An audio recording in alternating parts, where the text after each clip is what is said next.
BFM Business, intégral placement, 10h midi, 100% placement. Jean-François Fillatre, bonjour.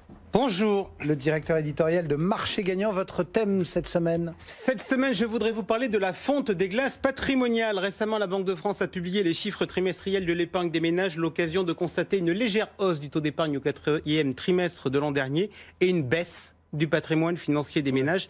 Il s'établit certes à plus de 5 000 milliards, mais il est tout de même en recul par rapport à l'année passée. Normal, les marchés ont baissé, non? Oui, effectivement, la baisse de la bourse a eu son impact. Cela dit, toutefois, il faut qu'on soit honnête, les placements actions sont largement minoritaires dans le patrimoine des ménages. Alors, d'autres éléments statistiques vont conforter cette idée de la fonte des glaces. Tiens, Cédric, savez-vous globalement combien de milliards rapporte en revenus le patrimoine des ménages ? Non, je donne ma langue au chat. Allez, selon les chiffres de l'INSEE, en 2017, les revenus du patrimoine, c'est-à-dire les intérêts des livrets, des plans d'épargne logement, des fonds neuros en assurance vie, les loyers immobiliers et autres dividendes, ont rapporté aux ménages 80,3 milliards d'euros. À titre de comparaison, les salaires, c'est 1200 milliards. Alors maintenant que vous avez la base, Cédric, je vous propose une autre question. À votre avis, il y a 10 ans, c'était combien ? Il y a 10 ans, donc, 2007. Ouais, 2007. On dit quoi? Avant la crise, des loyers qui ont grimpé, ça c'est l'immobilier, des dividendes aussi. Et puis de l'autre côté, on doit mettre des taux d'intérêt qui ont dû baisser. Un peu moins, je sais pas, 85 milliards. Réfléchis à voix haute. Je vois Guillaume qui sourit, mais en fait votre raisonnement il est très bon. Le résultat il est pas tout à fait exact. Selon les comptes de la Nation, en 2007, le patrimoine des Français leur avait rapporté 91,9 milliards et l'année suivante, en 2008, on était passé à 95,6 milliards. Bref, on fait le constat suivant, les revenus du patrimoine ont perdu sur la période près de 10 milliards d'euros, alors que le patrimoine, lui, il a fortement progressé, puisqu'il est passé de 3 500 à 5 000 milliards. Donc, naturellement, si je fais un rendement moyen, je constate que la fonte des glaces patrimoniales est avérée. Bon, et du coup, vous posez cette question. Comment trouver aujourd'hui de la performance? Quelques éléments de réponse aujourd'hui, et puis à venir aussi à Lille le 4 juin, c'est ça? Alors, à Lille le 4 juin, effectivement, on aura donc une série de conférences l'après-midi. C'est gratuit, c'est pédagogique, c'est pratique. On peut s'inscrire encore sur le site marchégagnant.com. Aujourd'hui, Cédric, je voudrais justement, après l'intervention de Nicolas Chimel, réfléchir avec vous sur la politique des pouvoirs publics en matière d'épargne. Alors, quel est aujourd'hui le leitmotiv des autorités ? Prendre du risque, flécher son épargne vers l'économie réelle, l'économie productive. On l'a vu avec la loi Pacte, on l'a vu avec plein de choses. Justement, alors plein de choses, on a ça, on a la loi Pacte, on a le développement des unités de compte. Alors, partons de ce sujet. La loi Pacte, elle encourage l'épargne salariale et le développement de l'actionnariat salarié. Alors, il est même question de viser un seuil de 10% du capital des entreprises détenues par les salariés. Cédric, est-ce que vous êtes ou est-ce que vous avez été actionnaire salarié de votre boîte? On l'a été. Vrai actionnaire salarié ou actionnaire salarié pipeau? Ça veut dire quoi, actionnaire salarié pipeau?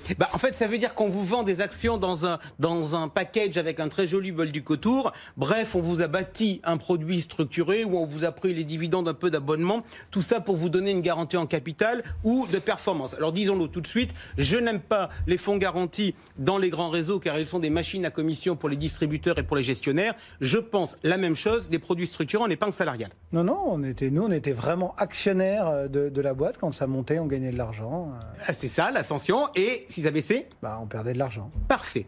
Au passage, quand ce cas survient, c'est-à-dire quand on est actionnaire salarié et qu'on a une forte baisse de son titre, aujourd'hui à peu près tous les actionnaires salariés du secteur bancaire le savent, on constate que l'abondement qui est présenté comme une aide de l'entreprise pour compenser le risque, en fait c'est une maigre consolation. Eh bien voyez-vous, Cédric, dans ce cadre actuellement de réflexion de la place, l'autre jour je me suis posé une question.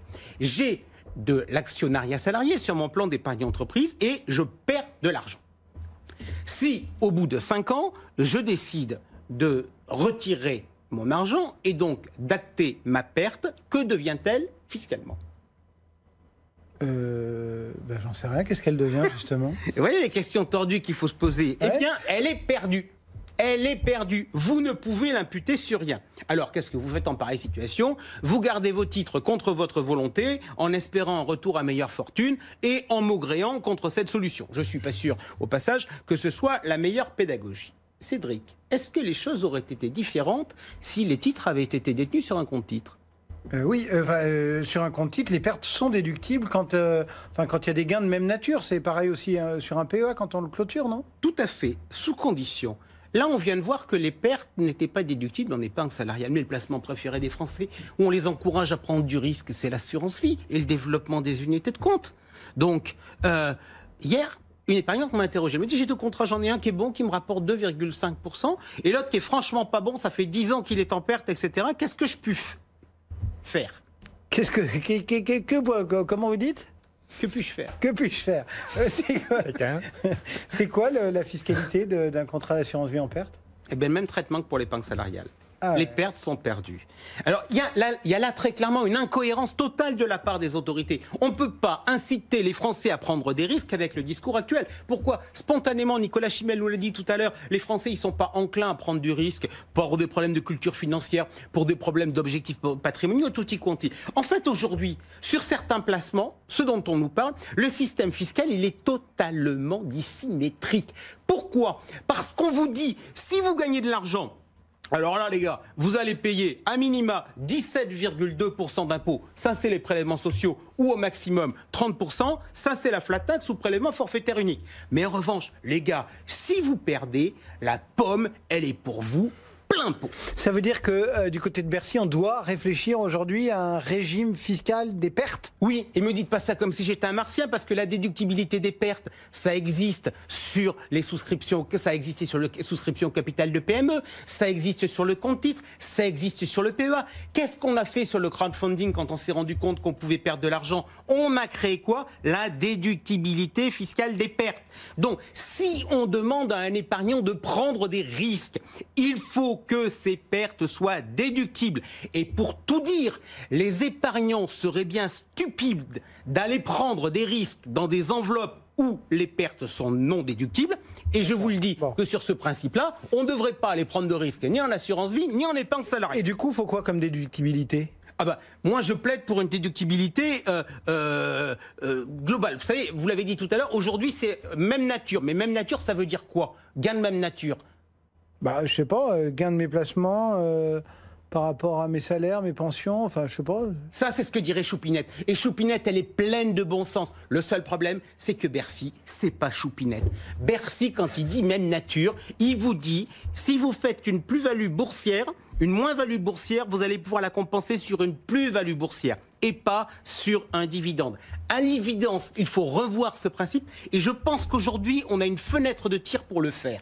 Qu'est-ce qui justifierait finalement une approche plus globale ? La flat tax. La flat tax, quelle est la caractéristique de la flat tax ? On nous a dit, à la différence du prélèvement libératoire forfaitaire, que c'était pas placement par placement, mais que c'était tout ou rien. Une approche globale. Bingo, vous venez de toucher les 1000 francs du banco. Aujourd'hui, je réclame la mise en place d'un système de déductibilité des pertes réalisées sur les placements, y compris l'assurance vie, y compris l'épargne salariale. Et je pense que ce système, ça doit être un système de déductibilité globale. Bref, il faut qu'on puisse imputer la perte réalisée sur une action, sur par exemple les intérêts que l'on a retirés sur son contrat d'assurance vie. C'est à mon avis aujourd'hui une réforme incontournable pour inciter les Français à prendre du risque avec leur épargne. Bon, un petit coup de gueule aujourd'hui, comme régulièrement, et donc le 4 juin, Lille. Le 4 juin, ça sera très clairement conseil. Vous serez avec nous, on parlera bourse, on parlera assurance vie, on parlera gestion de patrimoine. Ça sera assurément. À la Cato, c'est ça ? À la Cato, à l'université de la Cato, et on peut s'inscrire sur marchégagnant.com. Allez.